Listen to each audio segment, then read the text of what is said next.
Good evening. आज के इस लेक्चर में हम टर्म 2 सिलेबस के 12th क्लास जियो के सेकंड चैप्टर यानी चैप्टर नंबर 6 के बारे में डिस्कस करेंगे। टर्म 2 सिलेबस में ये सेकंड चैप्टर है। पहले चैप्टर की वीडियो ऑलरेडी अपलोड की जा चुकी है। इस वीडियो के अंदर जो एक्सप्लेनेशन होगी हर टॉपिक का वो थोड़ा स्पीड से होगा और फास्ट होगा, क्योंकि ये वीडियो एक रिवीजन पर्पस के लिए बनाई जा रही है। तो क्विक रिवीजन के लिए इस वीडियो को जो स्टूडेंट्स हैं वो देख सकते हैं। एंड इस चैनल के बारे में बता दूं, ये चैनल के थ्रू हम 12th क्लास ऑनवर्ड्स जितने भी कंपटीशन एग्ज़ाम्स हैं, वो चाहे स्टेट और सेंट्रल लेवल के, ज्योग्राफी के साथ रिलेटेड जितने भी टॉपिक्स और जो कंसेप्ट्स हैं उनको क्लियर करने के लिए इस चैनल के द्वारा सभी टॉपिक्स को एक बेस्ट मेथोडोलॉजी और टेक्निक्स के साथ पढ़ाया जाता है। और यदि इस चैनल के द्वारा पढ़ाया जाने वाला जो कंटेंट और मेथोडोलॉजी आपको लगता है कि क्वालिटेटिव है और आपके लिए बेनिफिशियल हो सकती है, तो इस चैनल को लाइक शेयर सब्सक्राइब जरूर करें और अपने दोस्तों के साथ भी वीडियो को शेयर करें ताकि वो भी इन चैनल के थ्रू पढ़ाए जाने वाले कंटेंट का लाभ ले सकें। चलिए ज़्यादा देरी ना करते हुए हम अपना टॉपिक शुरू करते हैं। सबसे पहले इस टॉपिक में जैसे नाम ही दिया है टर्शरी एंड क्वाटनरी एक्टिविटी, पहले मैं आपको टॉपिक का मीनिंग बता दूं। चैप्टर के जो मीनिंग है, tertiary refers to the activity which is related to services. कोई भी फॉर्म ऑफ जो सर्विसेज दी हुई है वो टर्शरी सेक्टर के अंदर आती है। ओके, एंड टर्शरी कॉलर जो वर्कर होते हैं उनको पिंक कॉलर वर्कर बोलते हैं, पिंक कॉलर। और टर्शरी सेक्टर बेसिकली एक ह्यूमन एक्टिविटीज़ के वेरियस सेक्टर्स में आता है। तो total sectors primary, secondary, tertiary, quaternary and quinary sector हैं। और जो प्राइमरी सेक्टर था वो already primary activities term 1 examination में आप कंप्लीट कर चुके हैं, और टर्म 2 एग्जामिनेशन में और टर्म 2 जो सिलेबस होगा उसमें secondary, tertiary, quaternary and quinary activities को डिस्कस किया जाएगा 1 बाय 1। सेकेंडरी एक्टिविटी ऑलरेडी पहली वीडियो में हम डिस्कस कर चुके हैं, एंड टर्शरी, क्वाटनरी और क्वानरी एक्टिविटी को इस चैप्टर के थ्रू डिस्कस किया जाएगा। जी, सबसे पहले टर्शरी एक्टिविटी। तो tertiary activity simply refer to the sector related to the services। अरे भाई, सर्विसेज कौन सी होती हैं? सर्विसेज कोई भी फॉर्म ऑफ सर्विसेज जो लोगों को प्रोवाइड की जाएंगी और जिसके अगेंस्ट हमें कुछ ना कुछ पे करना पड़ेगा। ठीक है, against we can say when we get the services from the company or from any organization, तो against to it we will have to pay the money to them। ठीक है, pay to them, हमें उसको पे करना पड़ेगा। मैं एक एग्जांपल दे देता हूँ। सपोज कोई भी टीचर है, वो स्कूल में पढ़ा रहा है। ठीक है, तो स्कूल में जब वो बच्चों को पढ़ाएगा, कोई भी टीचर जो है, तो उस टीचर को स्कूल की तरफ से क्या होगी, सैलरी पे की जाएगी। जब कोई सोसाइटी है या कोई प्राइवेट स्कूल्स एंड ऑल, तो उनके द्वारा बच्चों को, टीचर को सैलरी दी जाती है, और उस सैलरी के वी कैन से कि लेने के बाद जो टीचर होगा वो बच्चों को पढ़ाएगा। ठीक है, तो इट मीन्स वो क्या हो रहा है, स्कूल आपको एक सर्विसेज दे रहा है टीचर की, और टीचर आपको चीज़ों को पढ़ा रहा है। लेकिन जो स्टूडेंट्स होंगे, उनके जो पेरेंट्स हैं, वो क्या करेंगे, वो स्कूल को फ़ी पे करते हैं। स्कूल को फ़ी पे कर रहे हैं क्योंकि स्कूल उनको सर्विसेज दे रहा है, और स्टूडेंट्स उस सर्विसेज के अगेंस्ट और उस सर्विस के अगेंस्ट स्कूल को पे कर रहे हैं। तो उस हम पार्ट को हम बोलेंगे सर्विसेज। जी, मैंने स्कूल का एग्जांपल दिया, कोई भी और हो सकता है। वो बैंक हो सकती हैं। बैंक में आप क्या करते हो, आप मनी को डिपॉजिट करवाते हो। ठीक है, और मनी को आप विड्रॉ भी करते हो, और आपका विड्रॉ के ऊपर और मनी को डिपॉजिट करने के ऊपर आपको सर्टन काइंड ऑफ जो ड्यूटीज़ और टैक्सेस आपको देने पड़ते हैं। जैसे आप पैसा निकालते हो, तो पैसा आप यदि अपने अकाउंट में 500 से कम पैसा रख रहे हो तो वहाँ पे आपको चार्जेबल होता है। दूसरा, आप ट्रांजैक्शन लिमिटेड से ज़्यादा करते हो, सपोज उन्होंने कोई भी बैंक है उसने बोल दिया कि आपने 5 से ज़्यादा ट्रांजैक्शन नहीं करनी, लेकिन आपने 7 कर ली, तो वो 2 एडिशनल जो ट्रांजैक्शन होगी उसके ऊपर चार्जेस होते हैं। बैंक आपको लोन देता है, लोन की फैसिलिटी एक सर्विस है, उसके ऊपर आपसे इंटरेस्ट रेट भी लेता है, ठीक है। तो वो भी क्या है, वो सारा सोर्स ऑफ इनकम है बैंक का, क्योंकि बैंक आपको सर्विस प्रोवाइड कर रही है, ताकि आपको पैसा लेने के लिए एटीएम दिए गए हैं, आपको लंबी लाइनों में ना लगना पड़े, तो वो सारी सर्विसेज, एटीएम का हुआ, क्रेडिट कार्ड का हुआ, लोन का हुआ, ओके, कार इंश्योरेंस का हुआ, जब बाकी के जितने भी जो सर्विसेज हैं वो सारी किसके अंडर आती हैं, टर्शरी सेक्टर के अंदर आएंगी, ठीक है। चलिए एक एग्जांपल मैं और देता हूँ। जितना भी कम्युनिकेशन है, कम्युनिकेशन मीन्स आप फ़ोन पे बात करते हो, और इस कम्युनिकेशन में, कम्युनिकेशन क्या होता है, refers to the process of exchanging the idea. आप आइडियाज़ एक्सचेंज करते हो एक पर्सन के से दूसरे पर्सन के साथ, तो वो कम्युनिकेशन में आता है, ओके। तो कम्युनिकेशन के लिए आपको क्या करना पड़ता है, वो एक आपको सर्विसेज है, और वो जब सर्विसेज आपको प्रोवाइड की जाएगी तो उसके अगेंस्ट आपको पे करना पड़ेगा कंपनीज को। जैसे कम्युनिकेशन सर्विसेज जो होंगी उसमें सबसे मेन आता है इंटरनेट, इंटरनेट के बाद क्या होगी, कॉलिंग, ठीक है। इंटरनेट के बाद क्या होगी, कॉलिंग, आप कॉल करते हो, कॉल के लिए आपको डाटा कॉलिंग रिचार्जेस कराना पड़ता है। इंटरनेट के लिए आपको डाटा चाहिए, तो डाटा के डिफरेंट प्लान्स आर देयर, तो आप कंपनी का डाटा वाउचर या आप कॉलिंग वाउचर जो होगा वो बाय करोगे, प्लान बाय करोगे, तो उसके लिए आपको वो सर्विसेज प्रोवाइड की जाती हैं। बात होप क्लियर समझ में आ गई होगी जी। तो that's why tertiary sector is related to services, और सर्विसेज लोगों की दी जाती हैं, चाहे वो डॉक्टर हो, उसके बाद टीचर हो, चाहे वो कोई लॉयर हो, तो लीगल सर्विसेज आपको देता है, तो कंसल्टेशन फीस आपको पे करनी पड़ती है टू द डॉक्टर और टू द लॉयर आल्सो। तो वो सारी क्या आती है, टर्शरी सर्विसेज के अंदर आती हैं। एक चीज़ और मैंने पहले बता दिया कि टर्शरी सेक्टर में काम करने वाले जो वर्कर होते हैं, ओके, उनको बोलते हैं pink collar worker. Short question पूछा जा सकता है, पिंक कॉलर वर्कर जी। नेक्स्ट वन आगे है, मैन पावर काफ़ी इंपॉर्टेंट कंपोनेंट है सर्विस सेक्टर का, क्योंकि जितने भी सर्विस सेक्टर और सर्विसेज दी जाती हैं सर्विस सेक्टर के अंदर, तो हर एक सेक्टर में स्किल्ड लेबर इज़ रिक्वायर्ड, मतलब स्किल्ड लेवल चाहिए। एग्जांपल, यदि आप डॉक्टर की बात करते हो, तो डॉक्टर के अंदर भी, डॉक्टर क्या है, एक एज ए लेबर ही काम करता है, जिस भी डिपार्टमेंट में वो काम करेगा तो एज ए लेबर ही है, तो वो हॉस्पिटल में डॉक्टर काम करेंगे, ठीक है, एज ए स्पेशलिस्ट, और वो डॉक्टर आपको सर्विस देंगे, और आप हॉस्पिटल को पे करोगे, तो हॉस्पिटल आगे डॉक्टर्स को फॉर्म ऑफ सैलरी पे कर रहा है। Gate my point. तो इट मीन्स वो डॉक्टर जो है, आपको डॉक्टर जो ट्रीटमेंट दे रहा है वो भी एक फॉर्म ऑफ सर्विसेज है, ठीक है। एक लॉयर है, आपका केस लड़ रहा है, ठीक है, एंड वो भी आपसे कंसल्टेशन फीस ले रहा है, तो वो भी क्या है, एक सर्विसेज है, ओके। तो दैट्स वाई टर्शरी सेक्टर में जो मैन पावर है काफ़ी रोल प्ले करती है, और मैन पावर को हम डिवाइड कर सकते हैं कई पार्ट्स में, जैसे कुछ ट्रेनिंग एक्सपर्ट्स आर देयर, जैसे कुछ मैनेजिंग डायरेक्टर्स आर देयर, और कुछ अकाउंटेंट होते हैं, और कुछ जो कुछ ग्रुप्स ऑफ पीपल की जो लोगों की टीम होती है, ट्रेनी की टीम होती है, जो आपके इंडस्ट्री में, आपके ऑफिस में जो वर्कर हैं उनको काम सिखाते हैं, कैसे काम करना है एंड ऑल। पर्सनैलिटी डेवलपमेंट, कुछ सेमिनार्स, जो एक्सपर्ट्स आते हैं, तो वो भी एक सर्विसेज है जो आपको दी जा रही है, ओके। स्किल्ड लेबर हो सकती है, कंसल्टेंट हो सकते हैं, और उन लेबर में थ्योरेटिकल और प्रैक्टिकल, ठीक है, दोनों टाइप का नॉलेज होना चाहिए इस टर्शरी सेक्टर को बढ़ाने के लिए। Theoretical plus practical knowledge should be there, और डिफरेंट सेक्टर्स में service sector is there, health है, एजुकेशन है, लॉ है, एंड गवर्नेंस है, और रिक्रिएशन होता है बच्चे इंटरटेनमेंट,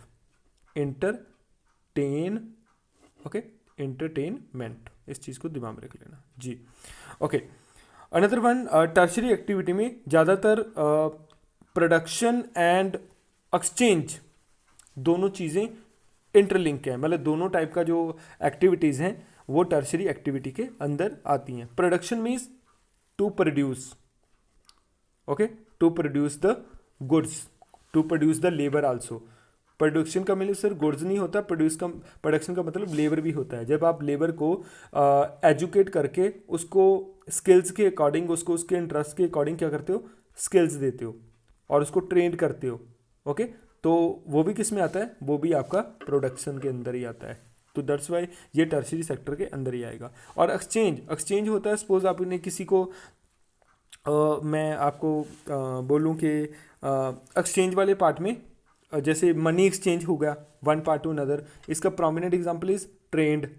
ठीक है, ट्रेड दिया हुआ है, ट्रेड में क्या होता है, एक्सचेंज होता है। किस चीज़ का एक्सचेंज होता है, तो एक्सचेंज सिर्फ मनी का नहीं है, गुड्स का भी हो सकता है।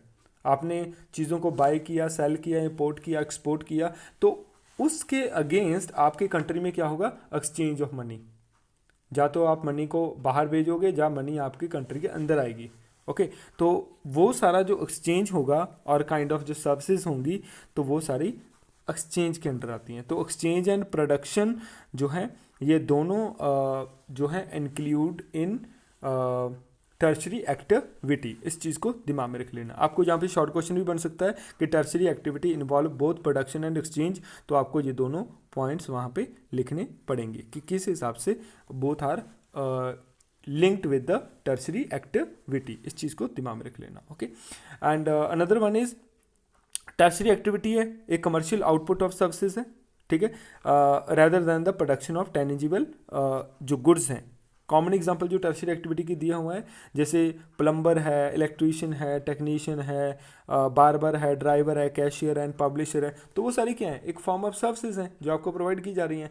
और उसके against you will have to pay the money, चाहे वो पब्लिशर हो, चाहे वो प्लम्बर हो, चाहे वो कोई टेक्नीशियन है, कोई मैकेनिक्स है, आपकी गाड़ी मैकेनिक ठीक कर रहा है, आपको सर्विस दे रहा है, तो उसके लिए you need to pay the money, आपको मनी पे करनी पड़ेगी। आगे टाइप ऑफ टर्शरी सब एक्टिविटीज़ सर्विसेज। ओके, किस टाइप की या कितने टाइप में हम इनको डिवाइड कर सकते हैं। ठीक है, तो tertiary activity can be divided into basically following parts. इसमें पहला है trade, another one transport, next one is communication and last one is जो सर्विसेज होगा। ओके, चलिए इसमें पहला क्या दिया, ट्रेड। ट्रेड मैंने पहले बता दिया, trade refers to the process of exchange the goods.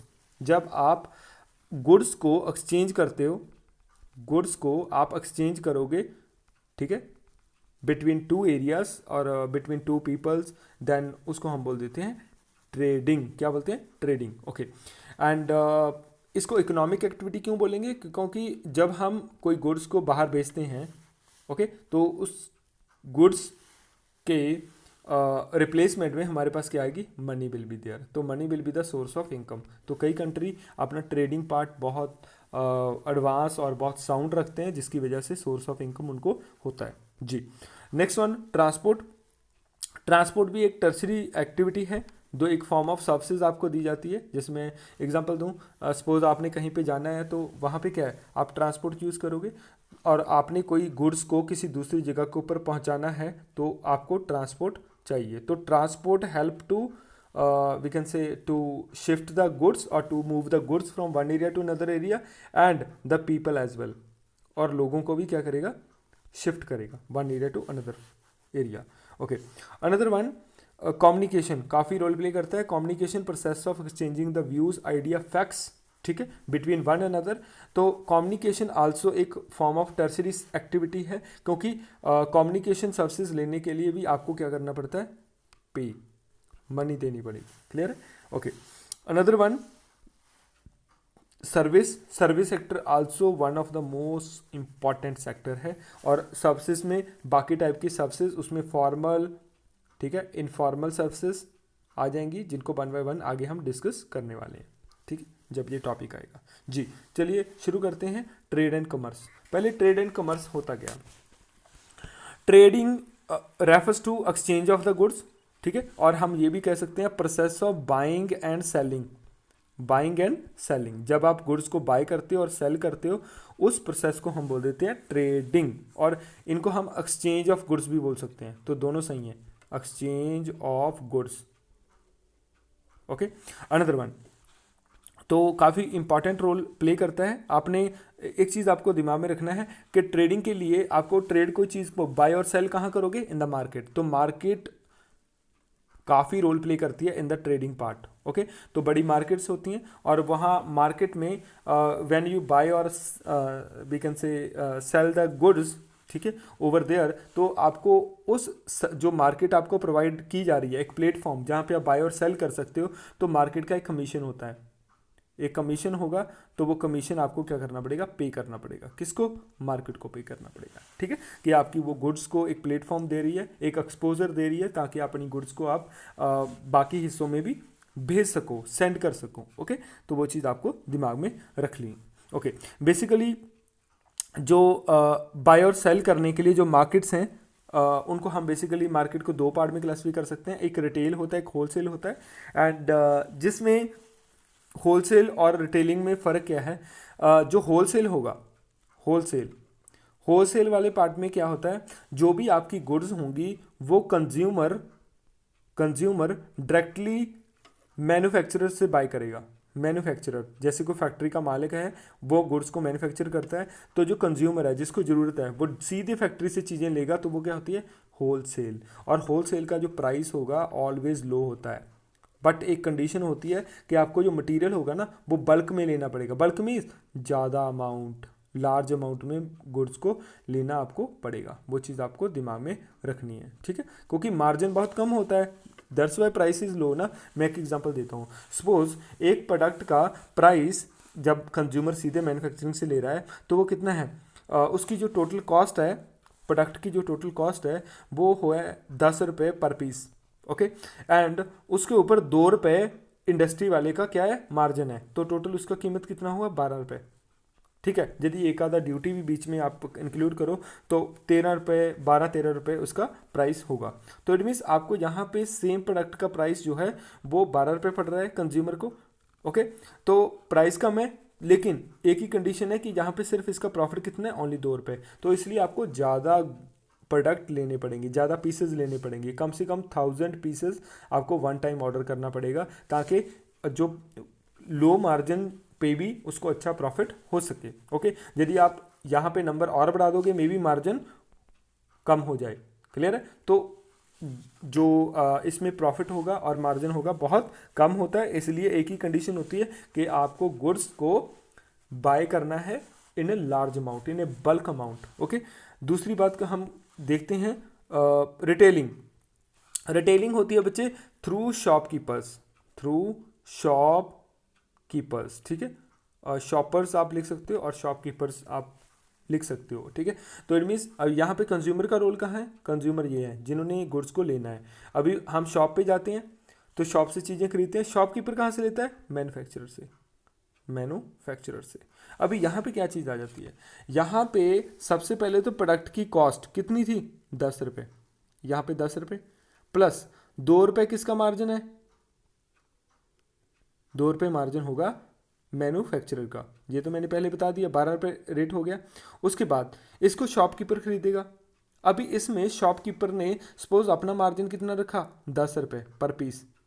तो यहाँ तक पहुँचते इसका रेट कितना हो गया? 12 रुपये, यहाँ है 10 ये हो गया, टोटल कितना हो गया? 22। 12 रुपये ये टोटल 22 रुपये हो गया। 22 के बाद अभी ये यहाँ से यहाँ तक आने का ट्रांसपोर्ट कॉस्ट हो गया, वैट हो गया, centre state tax and all, GST, जो भी चीज़ें होंगी वो सारे इंक्लूड करके इसका प्राइस कितना पहुँचेगा? अराउंड 25 रुपये। आपने वो प्रोडक्ट पहले डायरेक्ट मैन्युफैक्चरर से सिर्फ 12 रुपये का खरीदा था, लेकिन अभी जब ये शॉपकीपर का रोल बीच में हो गया और सर्टन एक्स्ट्रा जो टैक्सेस एंड ट्रांसपोर्ट कॉस्ट है ना वो हो जाएगी, जिससे उसका प्राइस क्या हो गया? Double, 25 rupees. क्लियर है? तो यहाँ पे आपको जो प्राइस दिया जाएगा MRP बेस दिया जाएगा। जो अपने प्रोडक्ट के ऊपर MRP लगा होता है तो उसमें प्रॉफिट होता है शॉपकीपर का, मिडिलमैन का भी जो आपको सेल कर रहा है, मैन्युफैक्चरर का भी, ट्रांसपोर्ट कॉस्ट भी, टैक्स भी, सारी चीज़ें इसमें इंक्लूड होंगी। और लेकिन यहाँ पे एक ही कंडीशन होती है कि आप कोई भी प्रोडक्ट को सिंगल यूनिट भी ले सकते हो। सपोज आपको एक सोप चाहिए जिसका रेट 25 रुपये है, तो आप एक सोप भी ले सकते हो। यहाँ पे क्यों होता है कि सिंगल यूनिट? क्योंकि यहाँ पे मार्जिन ज़्यादा है। और उसने एक पीस भी बेच दिया तो उसको 10 रुपये का सीधे मार्जिन है। बात मेरी समझ रही है? होप समझ आ गई होगी जी। ओके, चलिए अभी नेक्स्ट बात करते हैं ट्रेडिंग सेंटर। अरे भाई ट्रेडिंग सेंटर कौन से होते हैं? ट्रेडिंग सेंटर वो पॉइंट होते हैं मार्केट वाले, यहाँ पे ट्रेडिंग किया जाता है, बाय और सेलिंग किया जाता है। ठीक है, इस चीज़ को दिमाग में रख लेना, उसको हम बोल देते हैं ट्रेडिंग सेंटर्स और मार्केटिंग सेंटर। क्लियर? होप ये चीज़ समझ में आ गई होगी जी। आगे हम मार्केटिंग सेंटर को बेसिकली दो पार्ट में क्लासिफाई करते हैं, एक होलसेल, एक रिटेलिंग, ऑलरेडी मैंने बता दिया है, लेकिन based on the we can say position, ठीक है, और लोकेशन हम दो पार्ट में क्लासिफाई कर सकते हैं, वो है rural marketing centre and urban marketing centre. Ajay भाई जहाँ पे नाम ही दिया हुआ है rural marketing centre, rural means in a rural area, marketing the point of the point where buying and selling will be done. Okay, and centre is the point, मैंने already आपको बता दिया है। इसकी कुछ करेक्टरिस्टिक्स दी हुई हैं, देखिए। तो these centres are quasi urban centres. ठीक है, क्वासी का मीन्स होता है हाफ, इस चीज़ को दिमाग में रख लेना, क्वासी रेफर्स टू हाफ बोल देते हैं हम। ठीक है, अनदर वन ये रूडिमेंट्री टाइप होते हैं। ठीक है, रूडिमेंट्री मीन्स जो रूरल मार्केटिंग सेंटर होंगे, पुराने मेथड जहाँ पे बाय और सेल करने के जो किए जाएंगे, उस चीज़ को आप दिमाग में रख लेना। डेवलपमेंट काफ़ी बेसिक होती है, ज़्यादा हाई फाई नहीं होगी, और कनेक्टिविटी भी काफ़ी लेस होती है, नॉट वेल कनेक्टेड प्रॉपरली। और उसके बाद restriction of goods will be there, goods सारी गुड्स जहाँ पे मतलब सोल्ड आउट नहीं होती, जहाँ उनको सेल नहीं किया जा सकता, only specific good can be sold over here, यहाँ पे बेची जा सकती हैं। होप आपको चीज़ें समझ में आ रही हैं जी। उसके बाद पर्सनल और प्रोफेशनल सर्विसेज कोई ज़्यादा वेल डेवलप्ड नहीं होती, ऐसा नहीं है कि टेक्नोलॉजी को यूज़ की जाए। ठीक है, जिसके थ्रू प्रोडक्ट की कुछ हम बोल सकें कि उसकी ऐड हो, एडवर्टाइजमेंट हो, या उसको सेल करने का, या उसको मेज़र करने का, या उसको वेट करने का, कुछ भी, या उसको मार्केटिंग करने का, कुछ जो डिजिटल और कुछ प्रोफेशनल जो सर्विसेज हैं वो ज़्यादा यहाँ इस एरिया में नहीं होती, क्योंकि ये रूडिमेंट्री टाइप है, मैंने ऑलरेडी आपको बता दिया, काफ़ी पहले से बनी हुई हैं और बड़े ओल्ड मेथडोलॉजी और मेथड तरीके से ये रन कर रही हैं जी। आगे लोकल कलेक्शन और डिस्ट्रीब्यूशन सेंटर है, ज़्यादातर ये सर्विसेज आसपास के जो रूरल एरिया को ही प्रोवाइड करेंगी, अर्बन का कोई ज़्यादा रोल नहीं होता, साइज बहुत छोटा होता है, साइज स्मॉल होगा। ठीक है, और इनको लोकल मंडीज भी बोलते हैं, लोकल मंडीज। ठीक है, एंड ज़्यादातर ये सर्विसेज लोगों की डिमांड के अकॉर्डिंग ही दी जाती हैं, मतलब जितने लोगों की डिमांड होगी, जितने अमाउंट का प्रोडक्ट यहाँ पे बाय और सेल होता है, उसी हिसाब से ही साइज ऑफ द मार्केट और मार्केट में जो सर्विसेज होंगी विल बी प्रोवाइडेड। ठीक है, कोई बड़ा चैलेंज यहाँ पे नहीं होता है। पीरियोडिक मार्केटिंग सेंटर अभी आप देख सकते हो, periodic means period refers to time. अरे भाई वो मार्केटिंग सेंटर और मार्केट एरियाज जो तो कुछ टाइम के इंटरवल के बाद आते हैं, आपने पीरियोडिक मार्केट सुना होगा, जब पीरियोडिक लिखा हुआ है तो टाइम, तो वो मार्केट जो टाइम के अकॉर्डिंग सेटअप की जाती है, जो टाइम के अकॉर्डिंग हेल्ड होती है। ठीक है, मैं एग्जांपल दूं, जैसे कई शहरों में ना संडे मार्केट होता है, संडे मार्केट। ओके, या उसके बाद विंटर सेल होता है। ओके, एंड कोई वेजिटेबल मार्केट होती है, जैसे एवरी सैटरडे, एवरी वेडनेसडे। ठीक है, एंड वो वेजिटेबल जो मार्केट होगी वो भी किस में आएगी? पीरियोडिक मार्केट में आएगी। तो पीरियोडिक मार्केट सबसे पहले तो रूरल एरिया में होती है, दूसरा ये ऑर्गेनाइज जो की जाएगी वो रेगुलर बेस के ऊपर नहीं की जाएगी, कुछ स्पेसिफिक टाइम होता है इसका। जैसे एक एग्जांपल मैं और दूं, पटियाला के बीच में ही एक और पटियाला नहीं है, बाकी की सिटी में भी तिब्बतियन मार्केट होगा, तिब्बतियन जो मार्केट होता है, यहाँ पे क्या है, विंटर क्लोथ्स को सेल किया जाता है, विंटर क्लोथ्स को। ठीक है, एंड वो भी क्या है, वो एक पीरियोडिक मार्केट है, क्योंकि ओनली वो विंटर में ही ऑर्गेनाइज की जाती है और समर सीजन में नहीं होती है। तो वो सारी मार्केट्स जो किसी स्पेसिफिक टाइम पीरियड या स्पेसिफिक इंटरवल के बाद ऑर्गेनाइज या हेल्ड होती हैं, उनको हम बोल देते हैं पीरियोडिक मार्केटिंग सेंटर। होप आपको समझ में आया होगा। ये वीकली और बाई वीकली भी हो सकती हैं, एंड स्पेसिफिक कोई डेट भी हो सकती है, कोई डे भी हो सकता है, एरिया टू एरिया ये वेरी करेंगी। ठीक है, एंड इसमें जो शॉपकीपर्स हैं ऑल अराउंड बिजी रहते हैं, दे सर्व लार्ज एरिया बाय मूवमेंट। ठीक है, उस चीज़ को दिमाग में रख लेना। अर्बन मार्केटिंग सेंटर जैसे नाम ही दिया है, urban means in a urban area, marketing refers to the point of buying and selling, centre is the area, मैंने ऑलरेडी आपको बता दिया है। लेकिन रूरल और अर्बन मार्केटिंग सेंटर में फ़र्क क्या है? अर्बन मार्केटिंग सेंटर में बच्चे साइज बहुत बड़ा होगा, ठीक है, लार्ज साइज में यहाँ लिख देता हूँ। सेकेंड वन, वेल कनेक्टेड होगी, वेल कनेक्टेड होगी, ठीक है। और इसका सबसे बड़ा एक करेक्टरिस्टिक्स है कि इसमें ना प्रोफेशनल सर्विसेज भी दी जाएंगी, प्रोफेशनल सर्विसेज आपको दी जाती हैं, ठीक है। प्रोफेशनल सर्विसेज जैसे लॉयर, कंसल्टेंट, डॉक्टर्स, एजुकेशन, जो रूरल मार्केटिंग सेंटर के अंदर नहीं होता, उस चीज़ को थोड़ा दिमाग में रख लेना, ओके। एंड इसमें आप देख सकते हो these services provide more stabilize है टू द मोर स्टेबल होती हैं, मोर स्पेशलाइज है to the urban centre, and both ordinary as well as special goods यहाँ पे आपको सोल्ड आउट की जाएंगी। अनदर वन, यहाँ पे दे ऑफर मैन्युफैक्चर गुड्स है, मैनी स्पेशलाइज मार्केट है, जैसे market for labour, housing, semi finish product, educational institution, professional, ठीक है, टीचर, लॉयर, कंसल्टेंट, फिजिशियन, आपने ट्यूशन सेंटर देखे होंगे, आपने प्राइवेट क्लिनिक भी देखे होंगे, डेंटिस्ट भी देखे होंगे, वेटरनरी डॉक्टर्स हैं, लॉयर हैं, उसके बाद कुछ लेबर के पॉइंट्स हैं जहाँ पे लेबर को हायर किया जा सकता है, कुछ केटरिंग हैं, हाउसिंग हैं, ओके। एंड तो वो सारी जो सर्विसेज होंगी वो आपको अर्बन मार्केटिंग सेंटर के अंदर ही देखने को मिलेगी। Retail trading centre and wholesale trading centre already मैंने पहले बताई दी आपको। बच्चे, रिटेल ट्रेडिंग सेंटर जो बिजनेस एक्टिविटी होती है mainly concern with the direct selling, मैंने आपको बता दिया डायरेक्ट सेलिंग। डायरेक्ट सेलिंग किसका?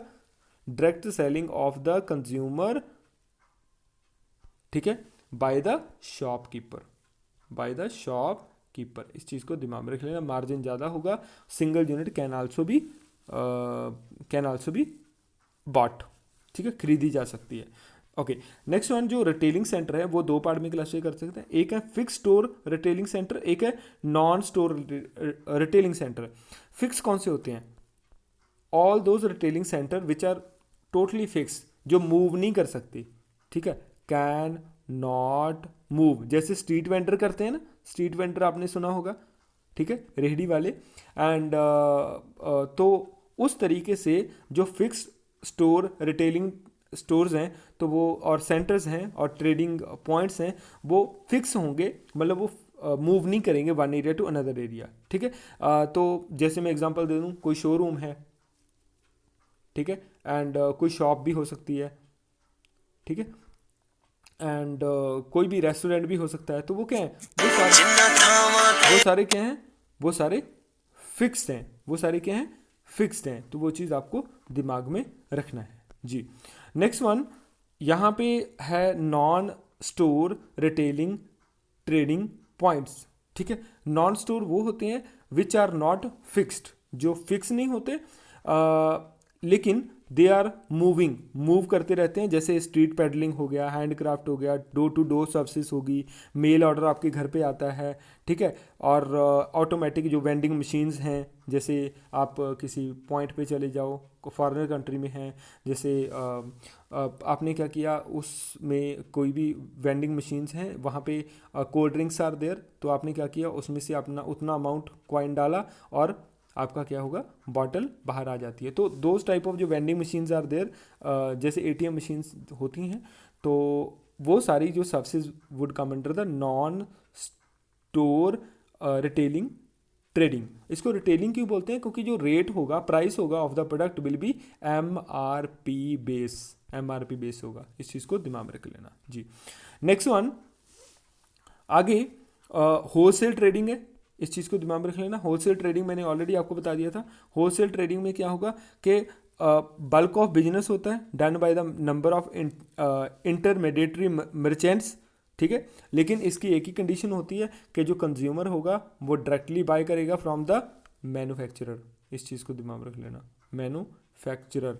प्राइस क्या होगा, लो होगा, ठीक है, लेकिन मटेरियल किस में खरीदना पड़ेगा, बल्कि मटेरियल में होगा, लार्ज अमाउंट में। आपको एक पीस नहीं मिलेगा, आपको ज़्यादा पीसेस लेने पड़ेंगे किसी भी चीज़ के, ठीक है। इस चीज़ को दिमाग में रख लेना। तो मैंने यहाँ तक इस टॉपिक को करवाया है। नेक्स्ट वीडियो में हम इस टॉपिक को आगे कंटिन्यू करेंगे। होप आपको ये टॉपिक यहाँ तक तरीके से समझ आ गया होगा। ठीक है, आज के लिए इतना ही। Thank you so much.